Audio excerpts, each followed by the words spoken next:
Hang on. Let me just check. Oh. Your hair's in your eyes, that's the problem. Yeah.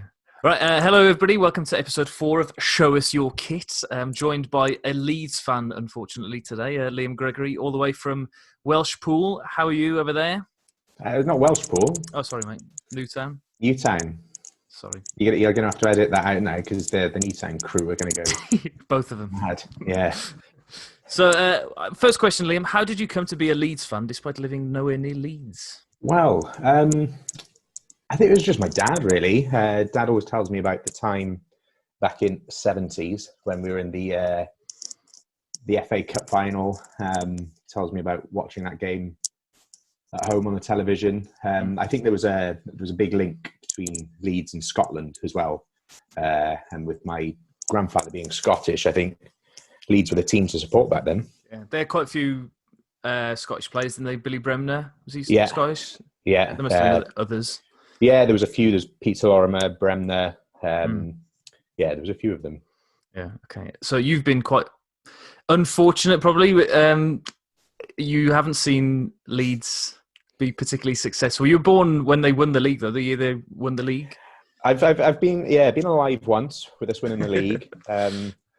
Yeah. Apart from that, well, obviously I can't remember that. I was three. We've had a League Cup final against Aston Villa. We lost that 3-0 in '96. There's three relegations, Premier League, Championship. Well, 2 relegations. Sorry, we went down to League One. Then we've had 1 promotion, which obviously has been the highlight so far.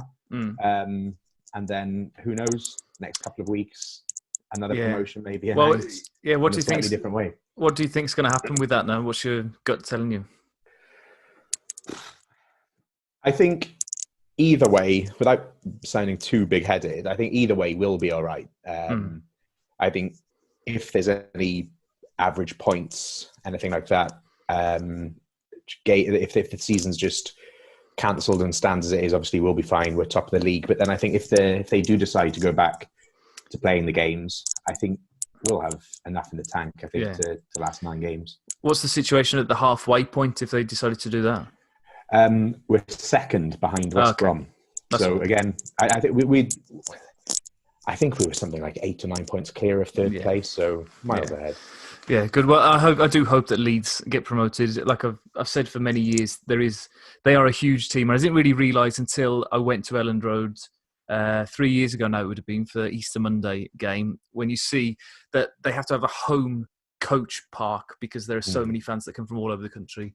And it's scary to think what Leeds might have been had they have not had all those financial problems, because almost definitely Elland Road wouldn't look like it does now. It would be a huge super stadium of sorts, wouldn't it?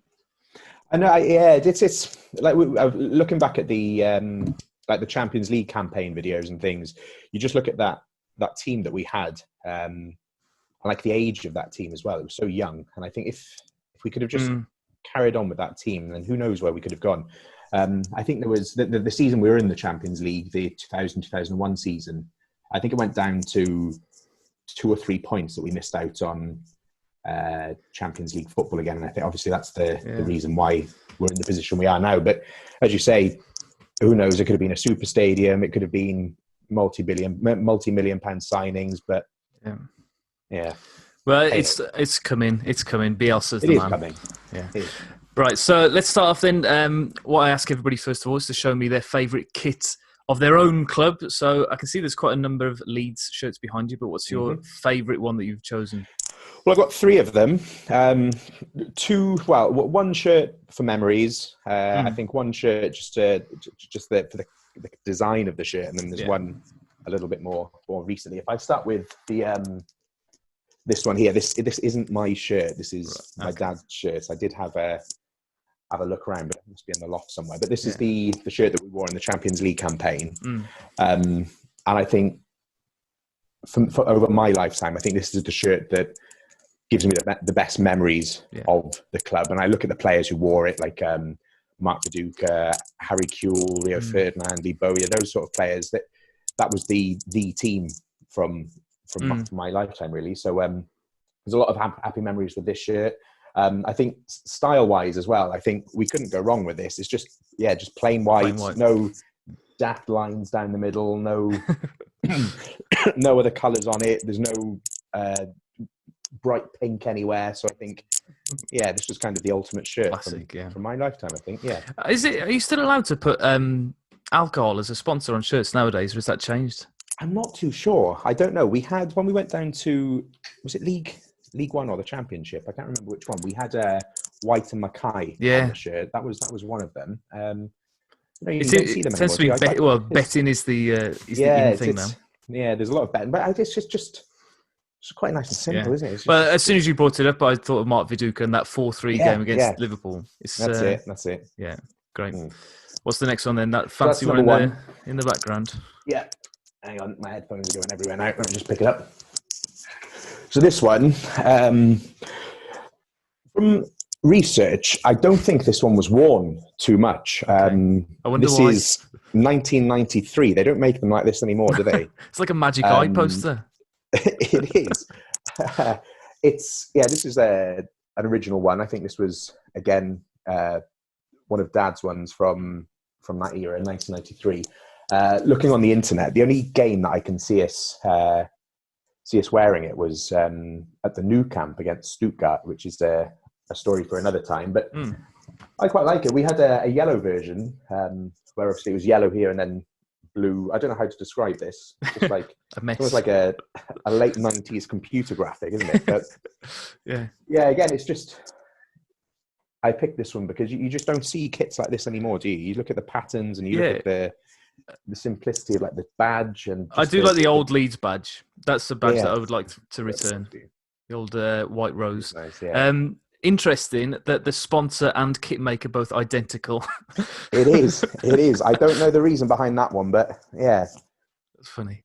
Yeah. I did think that perhaps it was Admiral Insurance or something. It was just a coincidence, but no. They're both Admiral Sportswear. I think Admiral were they the first kit manufacturers, as it were? Well, I've got, I mean, I wasn't alive at the time, obviously, but like I've got pictures of Leeds in the 70s with a little Admiral logo next to their badge. Yeah. That's it. Very good. There was a documentary or something about it. Oh, yeah, there was actually. Yeah. I didn't see it, but I heard somebody talking about it. Yeah. On the BBC or something recently. Yeah. Right, so I can see that you've got your two non-Leeds shirts on your other shoulder. Well, I've got one more Leeds one to show you. Shock. Just one Go more, on. just one more. Just throw them in. This one is. Oof. I had this one last year for my 30th birthday. So obviously it's been. I'd never go with my own name on the back of a shirt before. Not your first name either. It's a body fit one as well, so I won't get anywhere near it.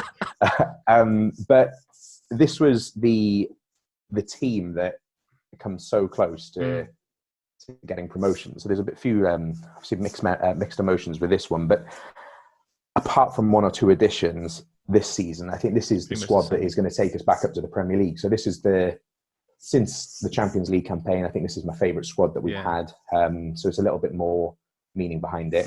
Obviously, it's my 30th birthday. It was a special one as well. But this is just. Was it also the centenary last year as well of Leeds, or was that a couple of years? This year. Oh, it's this year. Yeah, it's this year. Yeah.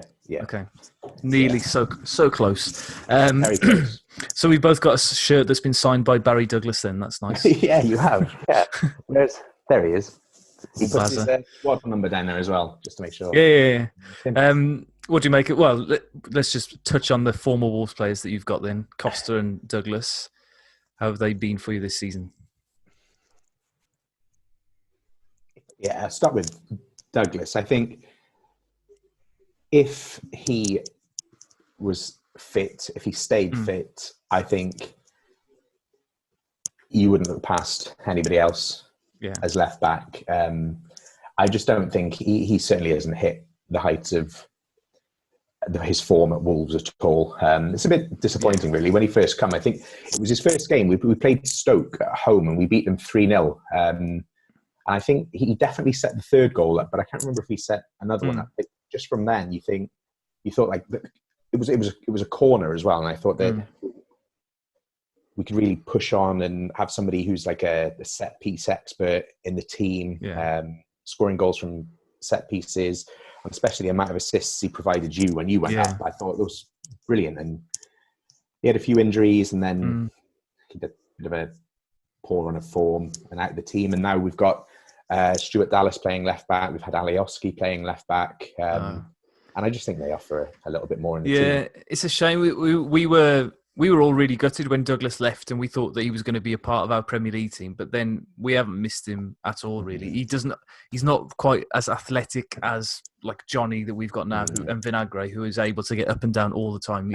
You are right. He was superb. His free kicks and corners were amazing for us. What about old Helder? How's he doing? I think the biggest problem he's had this season, or the biggest problem will be this stop of football. I think he was finding a little bit of form for us. He was becoming, in 1 or 2 games, he was completely unplayable. Very direct, very quick, very powerful when he was running. He's just taken his time to hit the ground, really. Again, couldn't get a strong run of starts in the team. He was coming on. He wasn't really an impact sub as such. But then, due to injuries again or suspensions, he's just found his way into the team, and he was doing okay. But then, obviously, we've had the break now, and I don't know what he'll be like when we come back. But he's very much a confidence player, Costa. We found that when he was the man in that first season that he came, he was unbelievable. Then, when Neves and Jota and others started to come, he sort of went into a shell a little bit. That's what we all thought when he went to Leeds he was going to be top dog again, but obviously it hasn't quite been what we hoped. But thankfully we'll get a lot of money for him. Well, this is a thing. I think 15 million. I think I was talking to you a few weeks ago. If he found form and become our main winger, then 15 million for a winger in the Premier League is nothing. But then you look at it, if we don't go up and he doesn't find form, and we've spent 15 million on a winger, then there's going to be questions asked, isn't there? Yeah. Right then, let's have a look at your other kits then. So non-Leeds kits. Non-Leeds, I've got 2. I've got my favourite non-Leeds one, and there's a story behind it, and then there's just a little one that I threw in for a novelty value. This one is a team that doesn't really exist anymore. Right. This is Kansas City Wizards. Right. From it looks like the a MLS. cycling jersey. It does. It's I do like this one. I'm just disappointed it doesn't fit me anymore. It's what size is this? It's only a small. So I bought this one when we've got family friends who live out in America, in Kansas City, and I went out when I was 10. So I bought this shirt, and I followed the team ever since, and obviously now they're sporting Kansas City. But again, the whole design of the shirt, the reason why they're called the Wizards. Why are they called the Wizards? Well, I don't know if you know, like every MLS football team, they've got one of them strange nicknames, haven't they? And the majority of them, the nickname is linked to the city. So obviously, the Wizard of Oz, that was set in Kansas City, they are called the Kansas City Wizards. But, right. They're a franchise team now, so it's sporting Kansas City. But I think they're doing quite well. They've won the MLS Cup a few times. But I can remember I went to watch the Kansas City Wizards at the Arrowhead Stadium. I don't know if you've ever seen that stadium. No. It's the Kansas City Chiefs Stadium. It must be 70,000, 80,000 seats. And this is back in 99 when MLS was as popular as Sunday League football is over here, maybe. Yeah. And there must have been about 900 people in this stadium, so it was echoey. The football was okay. Can you remember Alexi Lalas, the bloke with the big ginger hair? Very vague. Yeah. I've seen a picture of him. He played, and there was 1 or 2 other players who played as well. But I was lucky enough. It finished. Was it 1-1 or 2-2? And they had the rule back then that no MLS League game could finish. So you got to see one of those mad penalty shootouts. Yeah, and it was just it was chaos really, because you have the linesman stood where they would stand for a penalty shootout, so on the goal line. Then you have the referee stood halfway, and it just seemed the referee would have a stopwatch in him, and there'd be a big clock up on the court on the scoreboard. I think it's 20 seconds or 10 seconds or something that they have, and it was just a 1-on-1. But there was just balls flying everywhere. It wasn't. Yeah. It didn't have the same kind of tension or atmosphere as a penalty shootout. Some people have suggested that's how they should finish the Football League. Ridiculous. Have one day where that's just all. That's how it's all solved. Yeah, I have seen that on YouTube. Very, very funny. Right, Yeah, your last kit. Good experience, sir. Yeah, your last kit then. Last kit. I think I can spot it. I think I can guess what it is. It is. It's my local team. Oof. And it's not a special season or anything. It's not. It's just your average League of Wales, Welsh Premier League football team. Just normal team. But I don't know how far it went. I didn't manage to get on Gillette Soccer Special, but there was a big hype around this shirt because the people who make the shirt, the SK Pro, that huge Classic sportswear company that's everywhere, they decided to kind of do a 2-in-1. So I know that Umbro did it a few years ago, didn't they, with England shirts and Man United shirts. But I think the one side was the playing shirt and the other side was the casual leisure one. wear. Yeah. But what they decided to do is make it a reversible shirt for supporters. So you pay your money for one shirt, but in fact you get the home shirt. No way. And you get the away shirt as well. So it's a 2-in-1. The quality isn't brilliant because I think it literally is the shirts have been sewn together. And it's a bit like this. Yeah, you can feel that the fabric doesn't sit well together. I can see on Zoom that it doesn't look particularly good. Yeah, it's quite a good idea. So I don't know, nice. for the football hooligans who go to watch Newtown, they can have their fight wearing this top and then change it around, and the police won't know who they are. Yeah, so you've followed Newtown quite a bit, haven't you, around the country? Tell us some Newtown stories.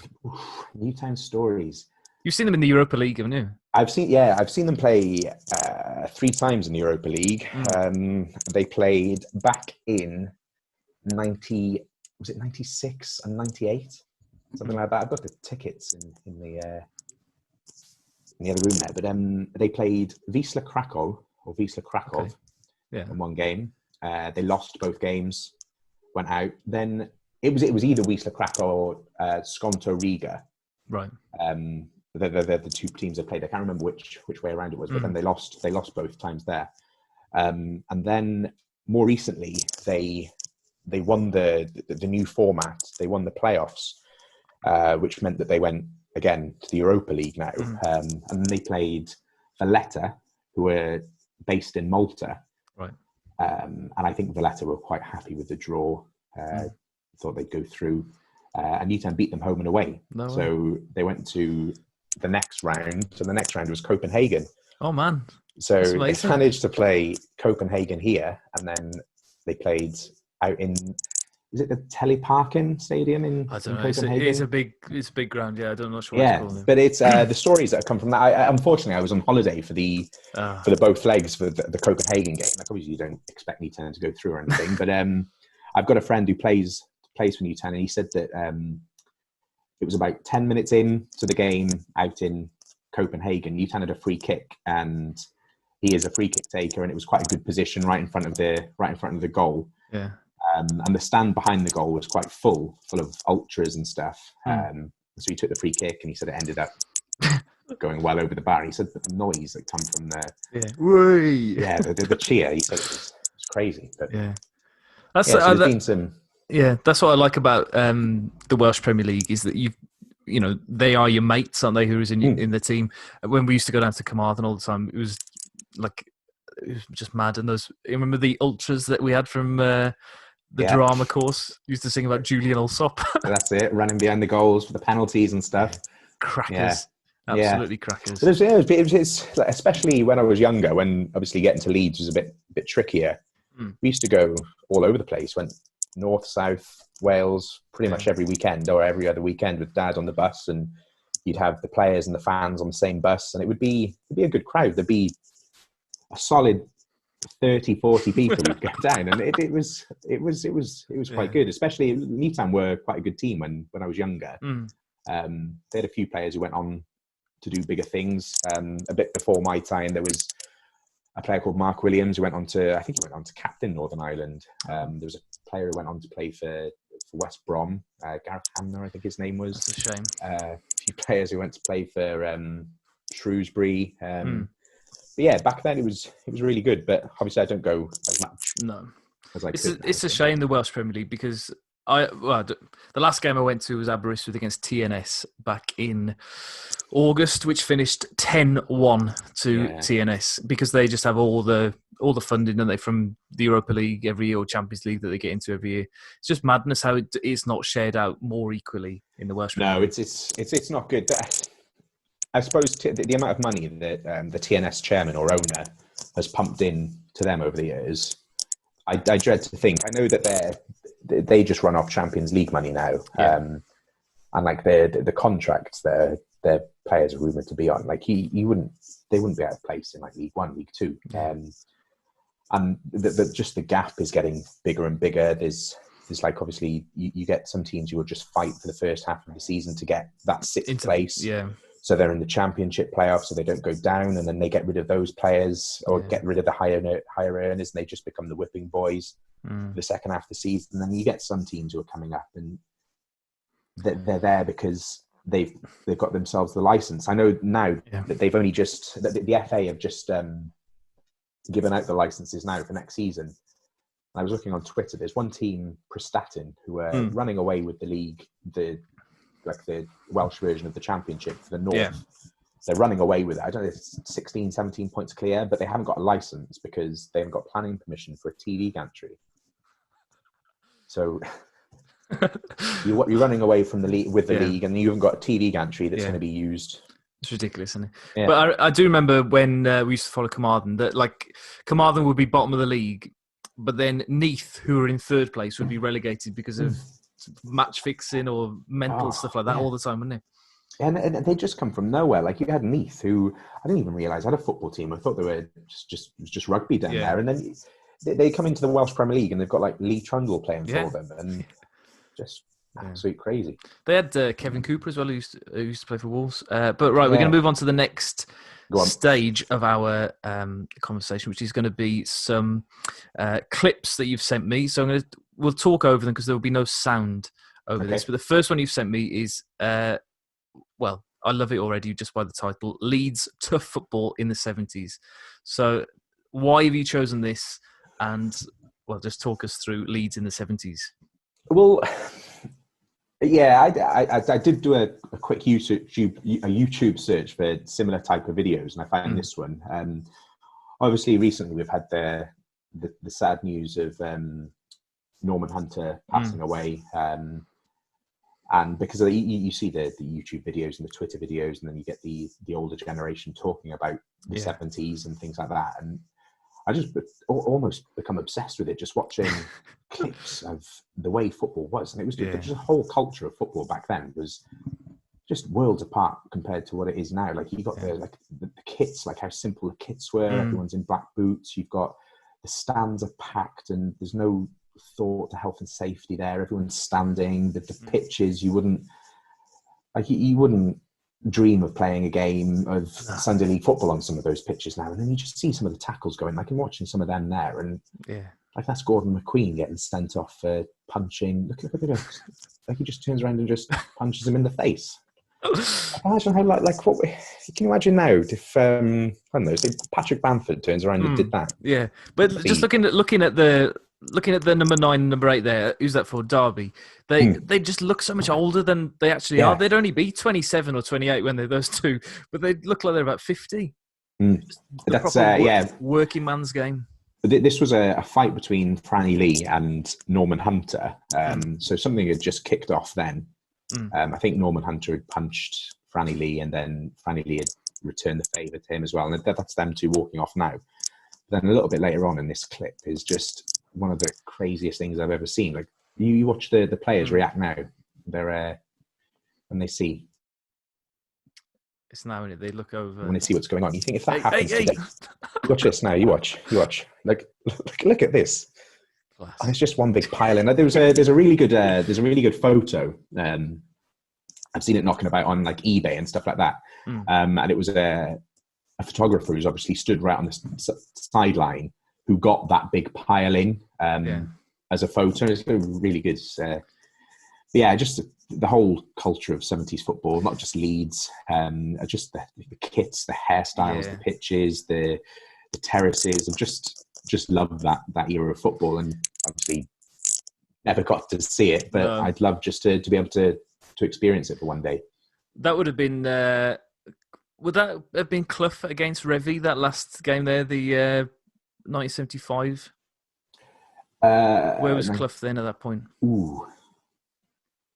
I can't remember, because The Damned United is one of my favourite sport films of all time. But I can't remember the exact dates of stuff. No, Clough went to Leeds, after the FA Cup final in 72.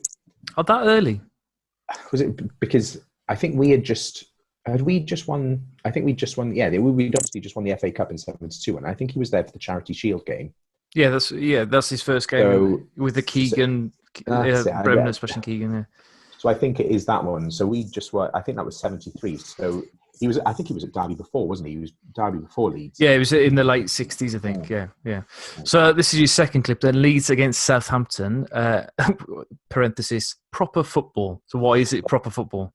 Yeah, this one, I just think, obviously excuse me, what would you say, everybody's first thoughts of when they think about Leeds in the 70s is a team full of nutters, tackles flying in. But then this is we beat Southampton 7-0. I don't know how good Southampton were back then. I knew we were very good. But I think this is just the last 2 minutes of the game. And you just watch the style of football being played. I was just about to say, yeah. If we had the sound on, you could hear the crowd cheering every pass. You see a few different skills, and it's something that's maybe overshadowed when people talk about the Leeds team from the 70s. You talk more about the tackles going in and the fights, but I think this kind of just sums up the team that Leeds had back in the 70s and the reason why we were such a good team, I think. Because, I don't think I've ever seen any clips of this Leeds team, but I mean, if Guardiola was doing this kind of, this is what Guardiola is doing, just to keep possession. Very impressive. So, what year is this then? This would be early 70s again. Okay. So the clip that we just watched before with the Hunter tackles, the Billy Bremner tackles, all that going on. This is that same team, and I think and I know that in the Damned United, I know that there's that famous scene when Don Revie and Brian Clough sit on the Yorkshire TV panel and have a bit of an argument, and Don Revie saying that Leeds did play fantastic football. They weren't just a team of kickers, and I think this kind of clip just sums up that team. Really, it's just as you say, this is long before anyone talked about like that possession type football, and I think this is just. I think it makes it more impressive just looking at the centre circle and the state of it, how they managed to keep the ball on that kind of pitch. Yeah. You see, like I think if you put let's say the Leeds team now, the way that we play football, you put a Leeds team on that pitch, what would they be able to do? Yeah, exactly. Yeah.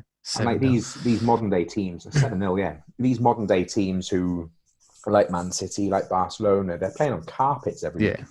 Yeah. So the ball's going to be smooth, and you're going to be able to play a pass, and you're going to be able to do what you want. But then on pitches like that, that's just madness, isn't it? So just before we move on to your non-Leeds clips, can you tell me why Leeds fans sing "We are the champions, champions of Europe" when you've never actually won the European Cup? Well, we should have won the European Cup. 1975 European Cup final, Leeds against Bayern Munich in Paris. You should watch the clips. I should have got that clip up, actually. I should have sent you that clip. At the time, I think after the game, the stadium was ripped apart by Leeds fans in anger over the performance of the referee. I can't remember what the referee's name was. Quite a famous name. But there was allegations made against the referee about match fixing and taking bribes from different representatives from Bayern Munich.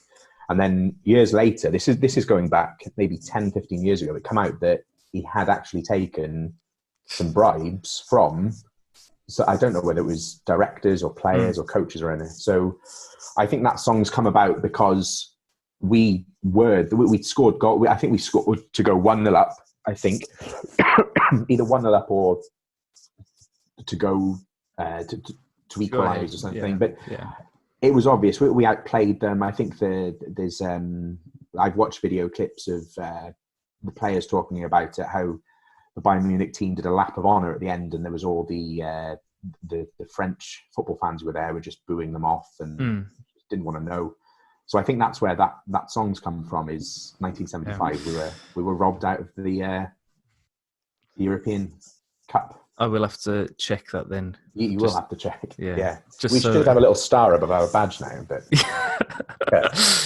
yeah. Right. So let's move on to your first non-Leeds clip then, which is, I can't quite get to it because of the placement of that thing there. So Zidane's volley in the Champions League final. Correct me if I'm wrong. Was it the year 2000 or was it 2003? Okay, I think it was. It was in Hampden Park, was it? It was in Hampden Park. Yeah. It's just one of those goals that myself and my friends have just talked about every time we talk about best goals we've ever seen on television or best goals from this goal is always talked about. And I can remember watching it live, and when it happened, it's like one of those first times that you think, wow. It was a wow moment. I can remember going into school then, and then football training for junior teams, and you try and replicate it. You wouldn't get anywhere near. And I just think the goal was just unbelievable. The way do you rate it higher than Bale's goal against Liverpool in the Champions League final? That's tricky. You put me on the spot now. I'm going to put my neck on the line and say that Zidane's goal is a better goal. Okay, well, I'm going to watch this now because I haven't seen this for a while. And then, because for me, Bale's goal, given the situation of the game as well, it was to put them 2-1 ahead, wasn't it? And not much time left in the game. It's a very good Liverpool team. And then all of a sudden, bang, out of nowhere, he scores that. What was the situation in the game here? Can you remember? I'm not sure. No. He wins them the Champions League, though, doesn't he? They did win the Champions. Yeah, they did go on to win it, didn't they? Yeah, it was just unbelievable. Who's it against? Bayer Leverkusen. Bayer Leverkusen, yeah. Just hooked across that Roberto Carlos, and then it just hangs in the air for ages. Yeah, okay. And comes down. It's just. He's a very, very impressive bit of skill. And to get the power behind the ball, and it was just everything, isn't it? Yeah. It's just like to get his body at that angle and great goal. Goal. Look at that. Didn't stand a chance. Outstanding. And then your last clip then. Now I've seen something similar to this before. I don't think it's exactly the same clip, but I think it was when Spurs played there this season, Red Star Belgrade. Or Liverpool certainly played there last year, and again I can't get to it. Oh, here we go. It was it's the most intimidating walk in football. So yeah, I picked this one because I used to be sort of like, especially when YouTube first came out, watching football videos, just obsessed with like Eastern European football fans and like atmospheres and the whole flares, the way things were, just police everywhere. And then I never realised that this was actually a thing. And I come across this YouTube video, and I just think like, what an amazing. I don't know if amazing is the word you'd use, but it's scary. Have that as part of your stadium. Like, can you imagine like some 3rd, 4th division Serbian team coming in their version of the FA Cup, and or some like 16-year-old lad making his debut here? Yeah, I'd like to know what all those graffiti on the wall says. Yeah, it would be interesting to know. But like, the graffiti, there's like riot police, and they're like, well, why do they need riot police in there? Like, what is going on? And then the noise that you're presented with when you actually get up there. My friend talks about it. I've got a friend who works for Welsh FA, and he's made the walk before when Wales played there. Okay. And he said when the bus arrived, the players obviously go into the changing room and get changed, and they go and set their camera stuff up. And he said at the time, you get to the stadium, usually there's nobody there. There's maybe a few fans outside the stadium. But he said when he made that walk, the stand was full. And I'm pretty sure he said he was greeted to a couple of boos and a few whistles and stuff. But that was just for one of the backroom coaching staff. And just crazy. Just the whole, again, the culture of football like that is just like, in those regions. Like I've never been to a football match in that. I was just going to ask, yeah. So when Wolves played in Turin in the summer, that was it can't be compared to that. But we were kept outside for a long time, and we were all getting riled up. And then as soon as you get into the ground, Torino have got two sets of opposing ultras. They hate each other. So you got one behind one goal, one behind the other, and they were going mad. And there were people who were not watching a single second of the game because they spent the whole time whipping up the crowd. And they're going, "We're Wolverhampton." But yeah, it's great. So, what's the most intimidating stadium you've been to as a Leeds fan? I don't know. There's been obviously grounds that don't stand out as being intimidating, or maybe a stadium that exists sometimes. Like when we went down to League One, I think some of the places what we went to, just their fans just took full advantage of having a team with a fan base who have got a reputation there. I can remember we went to Gillingham. Have you ever been to Gillingham? No, I haven't. No. It's big. Like you're in a big temporary stand, open to the elements.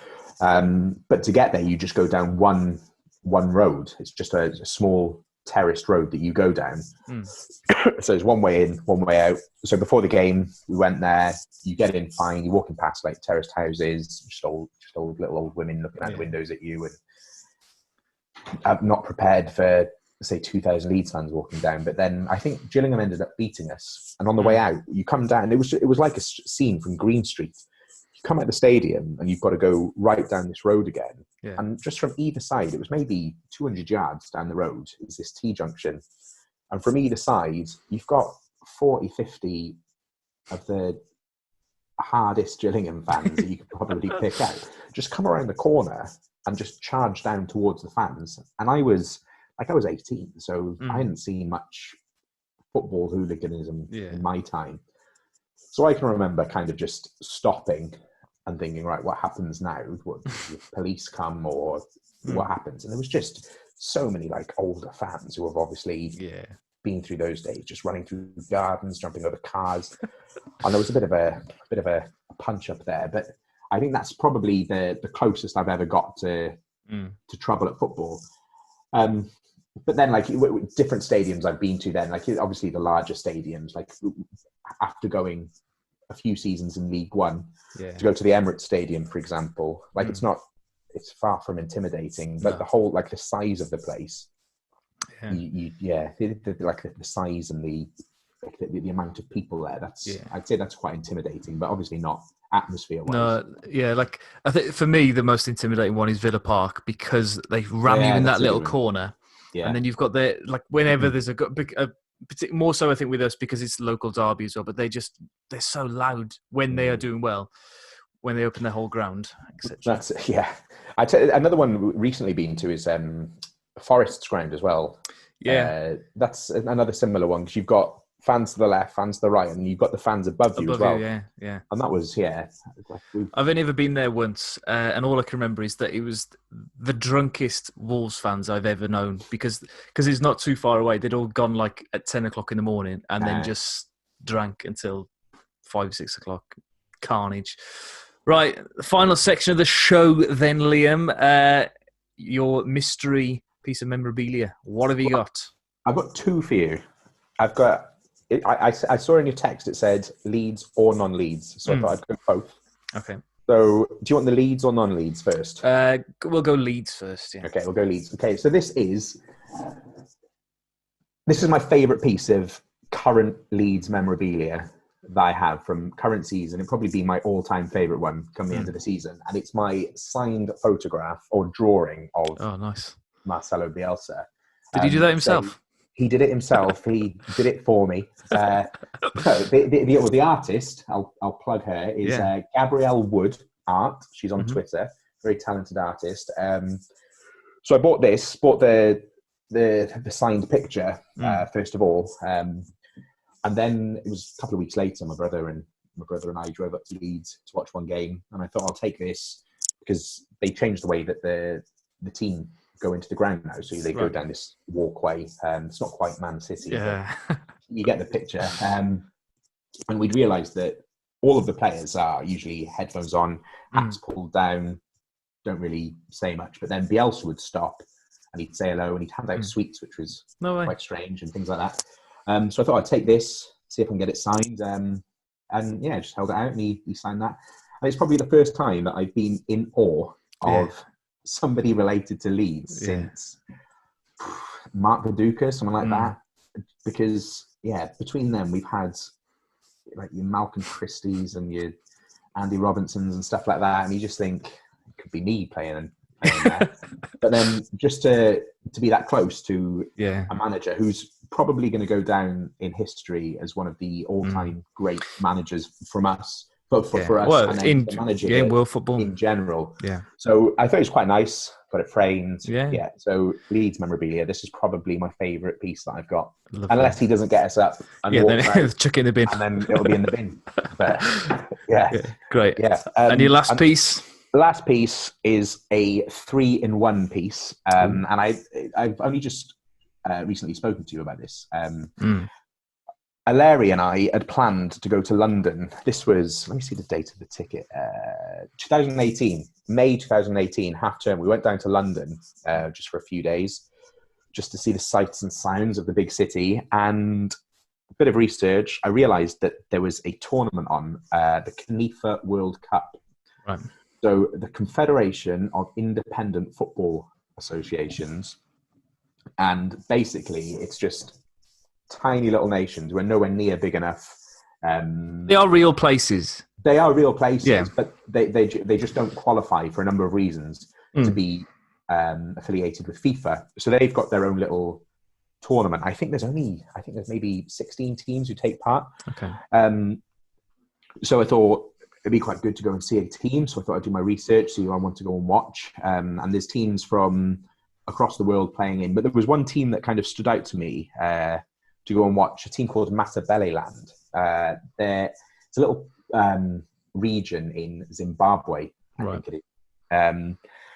So just did a bit of reading on them. They'd done crowdfunding to be able to get over to London to get there. The stories of them, the way that they trained, it was just almost training with a pigskin, basically. No goalposts, no training kit.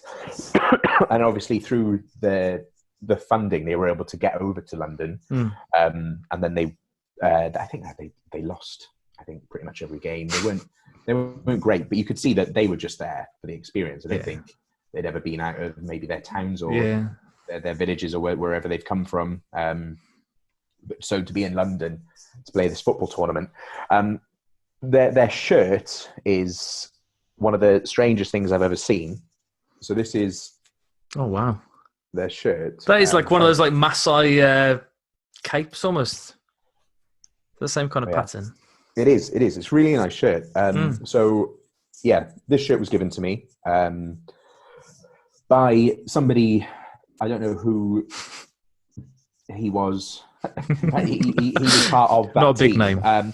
They've got an English coach, or did have an English coach, who he's got quite a good story as well. I think he moved to pursue his football coaching career. Moved to Riga, ended up coaching the Riga ladies football team, and then I think he's coached here, there, and everywhere. Somehow ended up with Matabeleland, and took them to the Knifa World Cup. So that's a good one. Brilliant. Obviously, the ticket. You've got to keep the ticket. It's quite nice. Where was it held in? The game I went to watch was at Gander Green Lane, home of Sutton United. Oh, okay. I knew that name, Gander Green. Yeah. Yeah. It was. It was. I think it was just across London. I think there was no football league teams involved in those football league stadiums. It was, I think, Barrow. There was 5 or 6 different stadiums. And then I was telling you about the man that I got speaking to. He wasn't the person who gave me this, but he was a delegate from Canifa there. He's now in charge of some footballing region in Germany. Such a random story. And I got talking to him. He told me that he just enjoys meeting different people to talk about football, asks them about their football stories, their local teams. So ended up sending him an old Newtown top that I had, just a training top, and he sent me a medal from So from the tournament. Oh yeah. Wow. So it's engraved in the back of the so it isn't hot. Didn't cut any corners. The only disappointing thing is, and it annoyed me a little bit at the time, and I can remember talking to Larry about it, is you had this, like in the build-up to going to watch this tournament, there was, it was all about how these were little tiny football nations and nothing to do with FIFA. And I thought, this whole against modern football message was, and I thought, I'm really doing something for grassroots football here, going to watch these people who don't get given the chance in the big time. And then it turned up and Paddy Power were just plastered everywhere because they sponsored it. So I thought, how have they managed to get their face on this? So the ribbon of the medal is the Paddy Power Canifa World Cup. So it took away a little bit. But no, that was a good experience. There was the goalkeeping coach for that team was Bruce Robillard.